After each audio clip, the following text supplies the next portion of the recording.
Thanks for tuning in and welcome back to the shop.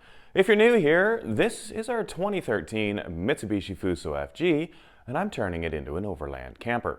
Now while the Fuso is not a heavy truck, it's also not exactly light. So if you're considering building one or you already have one of these trucks, you might have wondered, how do I pick it up? I'm sure everybody in the off-road world is familiar with the old high lift jack, but I don't think that's going to work here. Now in the past, to lift this up, I've used my 30-ton air over hydraulic bottle jack, but that's actually part of my press brake. Now, I've had my eye on a new style of jack for about a year now, so I was pretty excited when Vevor reached out to me and offered to send me one to try out. Does that mean I've made it as a YouTuber?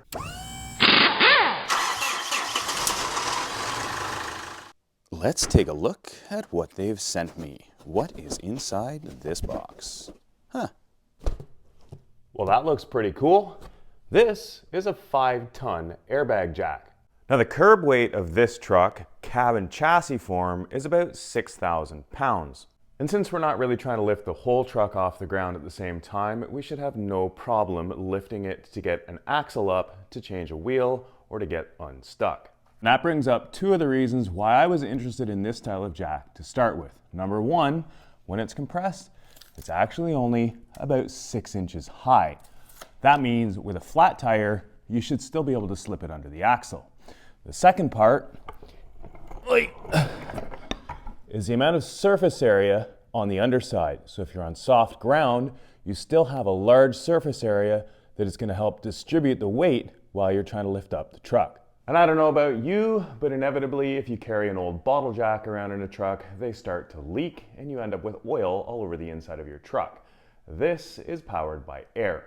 And yes, we will have onboard air. So let's grab some tools, put this together, and give it a try. Assembly is straightforward enough that you don't really need the manual. It's just a handful of bolts, so after a couple of wrench spins, it'll be complete. The air line is a compression fitting. Just slip it on and tighten the nut.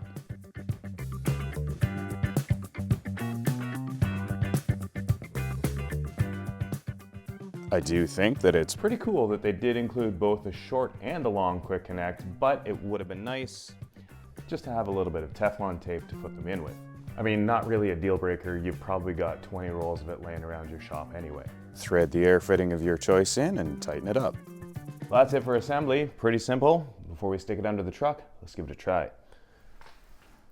The controls are totally logical. You have one valve to let air in and raise the jack and one to let air out to lower the jack. And don't worry about overpressuring it from your compressor. There's a relief valve between the two control handles. That should do the job.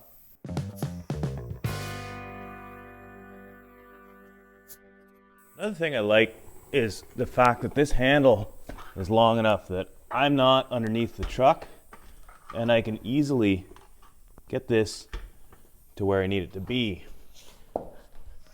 Let's see what happens here.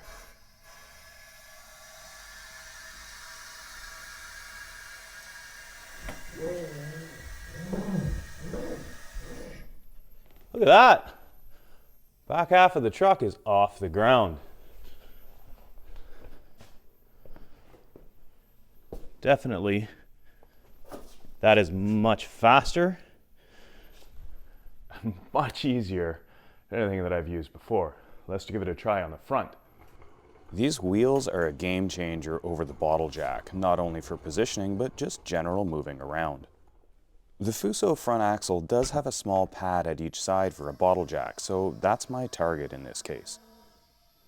Now imagine I had a flat tire, and you can see there's still plenty of space between the jack and the axle, even if the axle was significantly lower. The speed that you can get this jack to height and then easily reposition if needed is so much quicker than a bottle jack, and I'm not lying on the ground for any of it.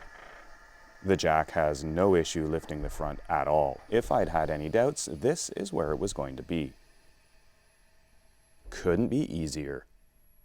Really, it should go without saying that on a truck like this, the front is going to be much heavier. We've got the cab, the engine, the transmission, the transfer case, all in the front half, and the back is basically just a frame. But clearly, that jack had no trouble picking this up off the ground. So let's ask a couple of questions. Does it do the job? Absolutely.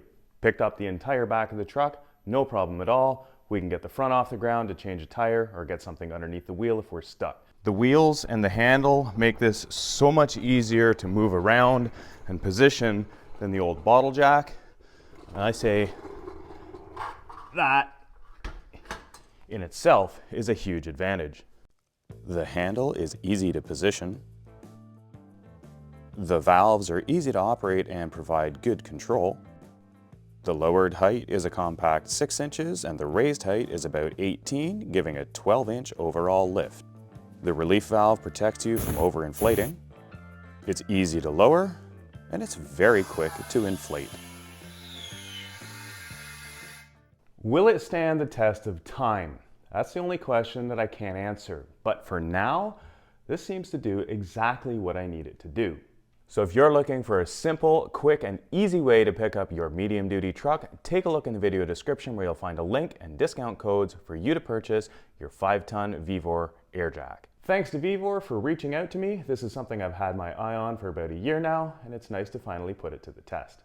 And if this is your first time seeing this truck or this channel, make sure you hit subscribe so you don't miss what's coming in this build. And if you've got any questions, throw them in the comments section down below.